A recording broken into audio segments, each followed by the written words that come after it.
Hey, what's up, everybody out there? This is Jason Dutch with Voice from the Underground, the podcast. Hey, so doing a little impromptu with the mic in hand. So hopefully the sound, you don't hear me jostling around too much out there. Um, and I want to do a little impromptu from the bedroom. I'm home with the kids right now, so they're in the other room. Hopefully they'll give me 10 minutes to somewhat interrupted. But I did want to just sort of give you guys what I am calling a nonpartisan perspective on this entire situation with Ruth Bader Ginsburg, her passing on Friday. It is now Tuesday, and the subsequent announcements by Mitch McConnell, Donald Trump, etc.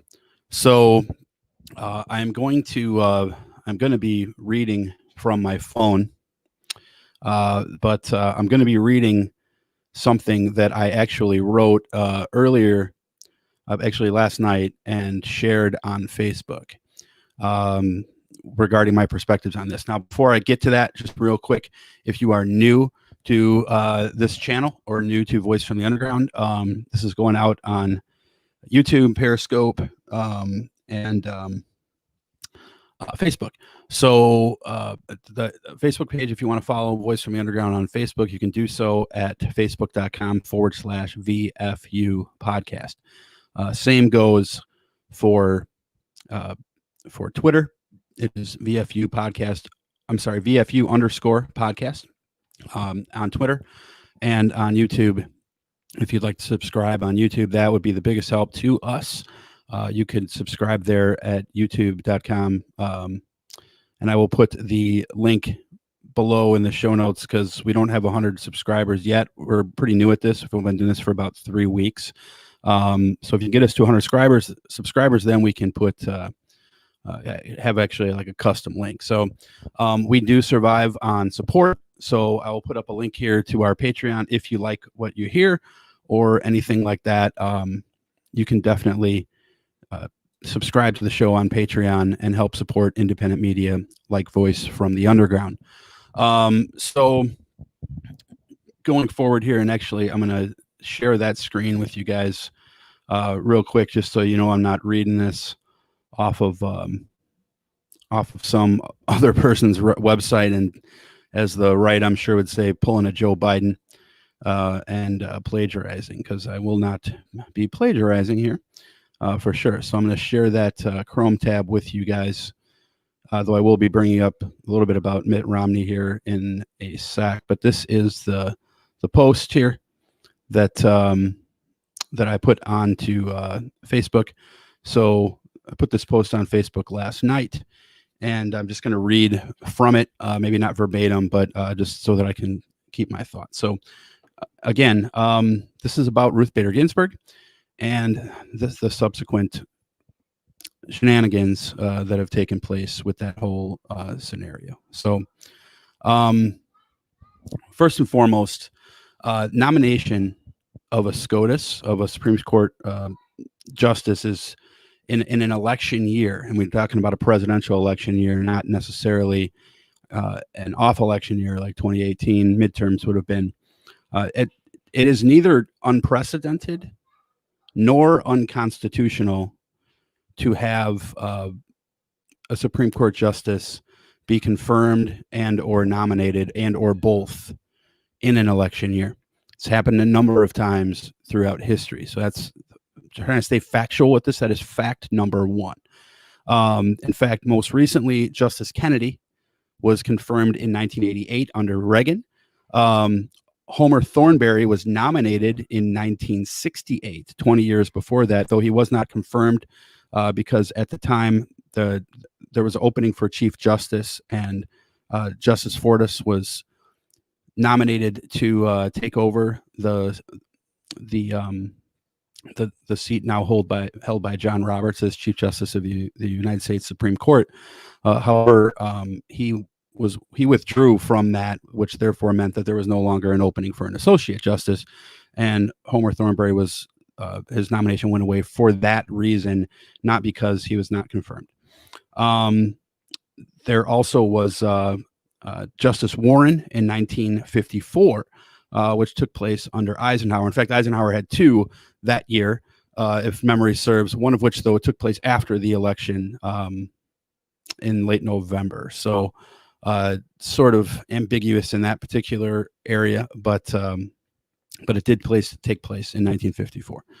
So in 2016, Justice Scalia died. Now, it's important to mention that there was a lot of conspiracy theories going on around this, because apparently when he was found, his pillow was somewhat over his head, which of course led to a stream of conspiracy theories from the right wing, talking about how he would have been murdered, probably murdered by the Obama administration / the deep state, as some sort of deep state Pizzagate, Seth Rich connected Hillary Clinton body count, pre-Jeff Epstein shenanigans, that he was murdered by the deep state, essentially, or someone with ties to the deep state. In all likelihood, they always blame the Clintons, right? So I'm no fan of the Clintons, but they always blame the Clintons. So he dies, and Obama, as who was president at the time, this was a full 9.5 or so months prior to the actual election, where it was Trump v. Hillary, ultimately. GOP Senator Chuck Grassley complained that Obama would nominate a far left radical, and he actually suggested a more moderate judge that would be easily confirmed, I believe was his exact quote, like Merrick Garland.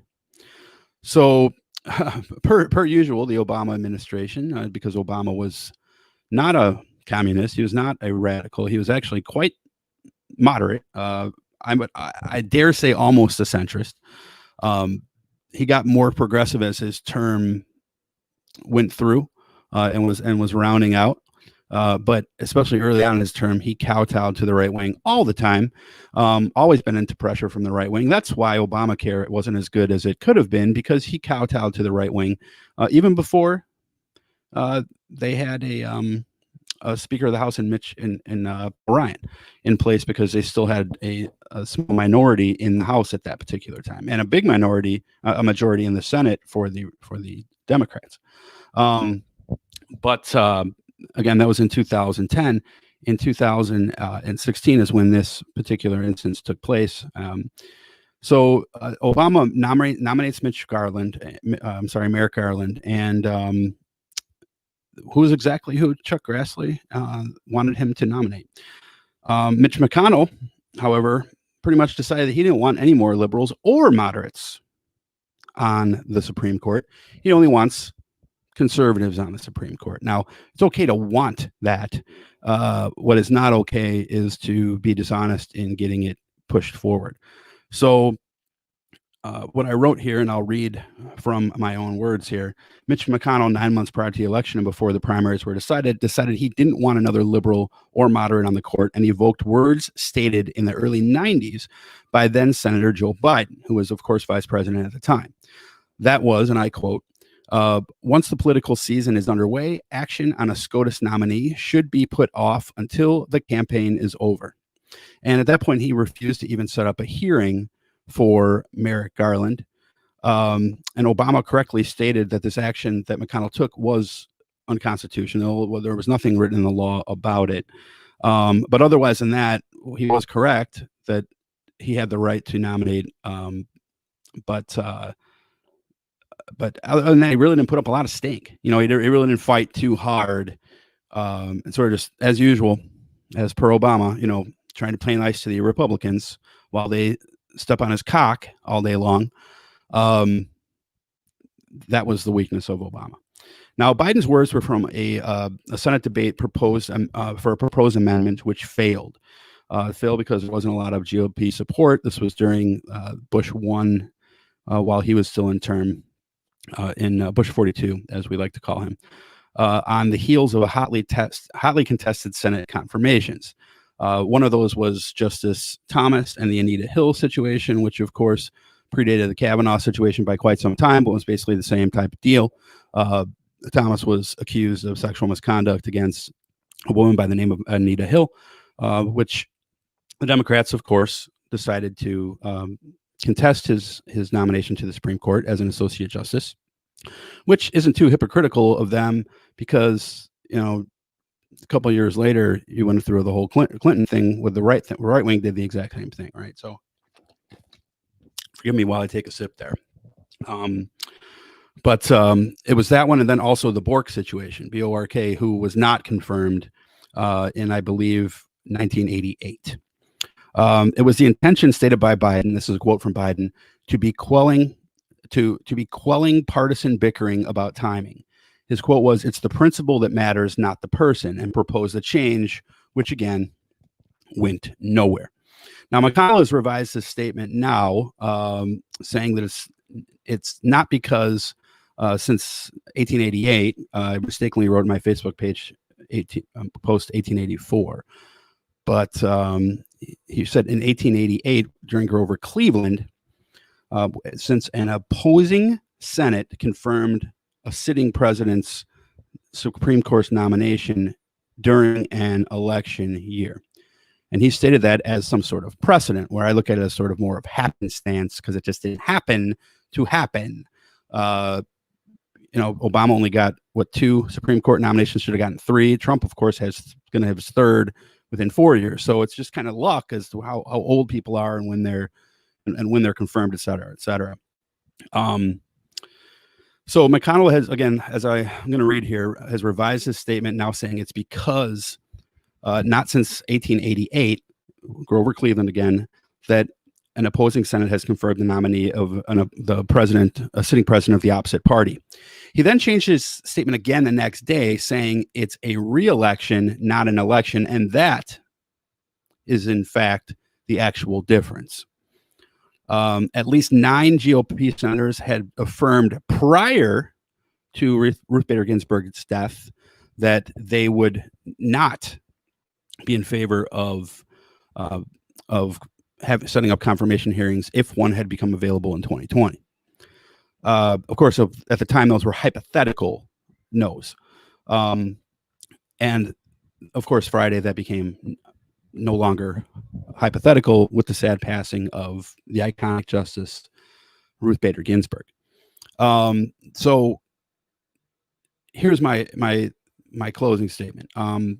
It's my opinion that Trump should have the right to pick Ruth Bader Ginsburg's successor. However, and again, I'm going to be reading here, so I'm staying as close to my source material that I wrote yesterday as possible. It's my opinion that Obama should have had that exact same right also in 2016, because that's what the law actually says. Okay, so again, Trump should get to nominate whoever he wants. Ted Cruz, who the fuck ever, right? Amy Coney Barrett, who the fuck ever. Side note, it's going to be a woman and probably a minority because they're going to want to own the left. That's what they like to do. They like to own the left. So Trump should have the right to do this. Obama should have had the right to do it, as he did in 2016. It's McConnell's blatant hypocrisy in hiding the confirmation hearings that makes me say no to Trump getting this appointment. At least this appointment confirmed until he is hypothetically reelected. Excuse me. If he's reelected, it's a moot point. They can move forward, in my opinion, with whoever he nominates this Saturday, which he's already said he's going to nominate someone on Saturday upcoming here, which would be the 27th or something like that. Why he's picking a Saturday is astonishing. But it's also my opinion that Biden's failed legislation from the 1990s should indeed be revisited because it's a good idea. And my personal opinion on it is that there should not be any SCOTUS nominations or confirmation hearings between, I think it's fair to say, the conventions, which is in July, typically, and the actual election being confirmed, right? Not just the election being over, but the results of the election being confirmed, which is typically, 2 weeks later, usually around Thanksgiving or slightly before, they will confirm the results of the election. And it's also my opinion that McConnell should be censured at minimum. Now, I would say I hope he loses, But hey to my co-host Mikey, saying hello. But I don't think he's going to lose, even though the person that he's up against is a veteran and seems to be a tremendous candidate. But of course, the GOP doesn't actually care about veterans, just like they actually don't care about hypocrisy, which is, of course, one of the main underlying themes in Scripture. I could cite you many, many verses. So last but not least, many, many verses. I can cite many, many verses. No one knows more verses than me. I also want to share just real quick, just because this is new. Mitt Romney did just come out with a statement today saying that he, and I'll actually just go to his statement here and read it to you guys. Justice Ginsburg served our nation with a deep reverence for the law and our Constitution. Her fight for women's equality inspired all women to pursue their dreams without limits, and her grit, character, and sharp wit made her an iconic and inspirational jurist, beloved by people young and old. The beautiful friendship she shared with the late Justice Scalia serves as a reminder to all Americans to treat each other with kindness and respect, despite our differences. Justice Ginsburg's record of distinguished service leaves an indelible mark on our country that will endure for generations to come. She and her husband, Martin, shared a full life together, and Ann and I pray tonight that her family finds comfort during this time. So great statement. A few minutes later, he says, I will vote on whoever Trump nominates. Now, it's what he has said. It's clear because the left, if you're a leftist, right, if you're on the Democrat side, and this says I am on their side, not necessarily a Democrat, but I am on their side in this because of the hypocrisy of Turtle Mitch, Moscow Mitch McConnell, piece of shit. Let's call him what he is.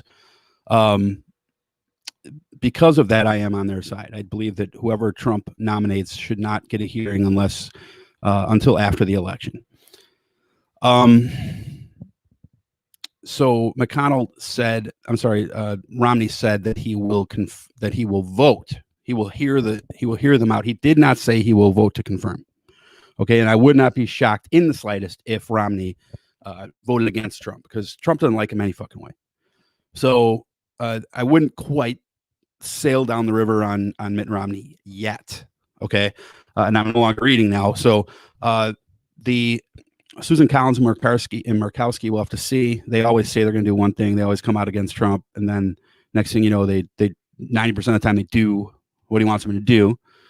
But they're both in jeopardy, their seats, especially Murkowski. And then Grassley has also said that he would not be in favor of this, but of course it looks like he's already changed his tune officially. Ted Cruz, Lindsey Graham, who both used to hate Trump, are now sucking his cock daily. So Ted Cruz, I think, forgot about all the bad things Trump said about his wife. But anyway, so if the Democrats want to do anything about this, really the only thing they can do is hope that they can delay it long enough for the special election in Arizona, and hope that McSally loses, because in that case, once the election results are confirmed, that particular election only, the winner would be sworn in prior to January 3rd. It could be sometime around Thanksgiving. Again, you got to wait for the election results to be confirmed. So there you go. Also, the Democrats do have the House, so they can hold up funding on shit if they want to stop this and say, no, you know what, guys are going to go ahead with confirming a justice and being hypocritical in doing so, because it's the hypocrisy, not the person, that I'm worried about, right? Again, it's Trump has the right to do this. It's Mitch McConnell's hypocrisy that is the problem, because he stole one away from Obama. Now he's going to do it for himself. It's a fucking hypocrite. So in closing, the House can hold up funding. They can just say, hey, we're not going to pass anything. Budgets are getting done, et cetera, unless if you decide to go through with this. And of course, we know they love their fucking money. So again, if you like this craziness that we have a show. Again, the show is Voice from the Underground. Thanks, Mark Phillips, our Big Heads Media guru. chiming in saying, take back the Senate and just pack the courts. Yeah, but hopefully the problem is though, Mark, that the Democrats always fuck everything up because they're fucking incompetent and stupid. And we all know that is true. They may be on the right side right now more than the right is right now, but they're historically bad at messaging and historically bad at pushing policy forward. Where the right focuses on the Supreme Court, and they always have focused on the Supreme Court. It's always been job one for them, which is why they win.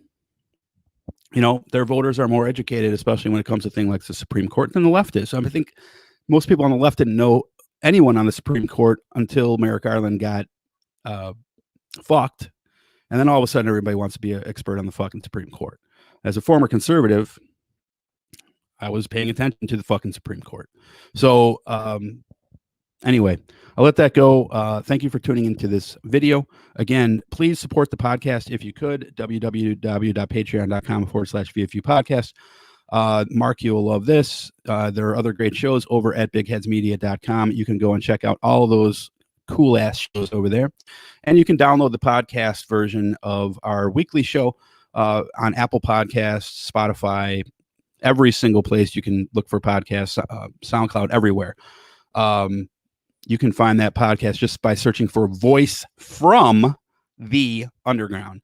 Not to be confused with other shows with similar names. Voice from the Underground podcast is what you're going to want to search for.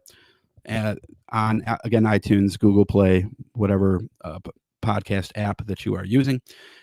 We do live off support, so if you have the means to support us, please do so. You can go to the Patreon or go to our website, which you see right there, vfupodcast.yolasite.com. Please join us this Sunday for the live stream as we have the founder of the American Conservative Movement, Jeff Dornick, on with us, as well as another conservative author. Have a comment here from Periscope from Smalls27. Just want to say hello to that real quick. Anything on the super majority versus just majority? So actually, that was Neil's, was Harry Neil. I'm trying to remember the old Democratic leader, Harry Neil, I believe his name was. Probably getting the name wrong here because I'm looking at my kid right there in the pool. But they're the ones, the Democrats are the ones who fucked that up, frankly. They're the ones who decided to pull the nuclear option on everything. Now, it had never technically been 67% with the 2/3 with Supreme Court nominees, but it was, again, kind of like that's what they preferred. It was a precedent, if Mitch McConnell, to use Mitch McConnell's words. But Harry Reid, thank you. I'm Harry Neil. Who the fuck is Harry Neil? It's some guy, some hairy guy named Neil. So I think I'm confusing him with Congressman Neil right now, the one who loves to sell out the Democrats to the Republicans. But yeah, so Harry Reid fucked all that up by going nuclear. McConnell told him not to do it. And frankly, McConnell had the last laugh on him because Harry Reid mismanaged quite a bit. And what did I just say a few minutes ago? Fucking Democrats are idiots. So, I get no joy out of supporting Democrats for the most part. That has nothing to do with liberal talking points, like gay rights and, Black Lives Matter and these issues that I do very much support, and universal health care, which I very much support. The Democratic Party, on the other hand, don't fucking get that shit twisted. Okay? Those are conservative motherfuckers. I have conservative leanings too, so that's not necessarily bad. But anything that's too progressive, which as a centrist, I can support things because I'll close with this. Centrism, by the way, those of you who hate centrists, centrism doesn't mean I go in the middle on every topic. It means I go gung-ho, balls to the wall on every topic, but not based on what a party says, based on what this brain that God gave me says, and information and facts that I look at. So stop ripping on the centrists, okay? Unless it is somebody who is actually the definition of centrist that I am trying to dispel. Take a strong position. So Thanks, guys. Appreciate it. Went a little longer than I wanted. Come to the libertarians. I kind of am already there. So, but unfortunately, they need to get the 5%. So, I did vote for Gary Johnson last election. I will not be voting libertarian this time. I will be voting for Joe Biden. I'm going to hold my nose and check the box for Bo Biden. We'll see you motherfuckers next week on Voice from Underground.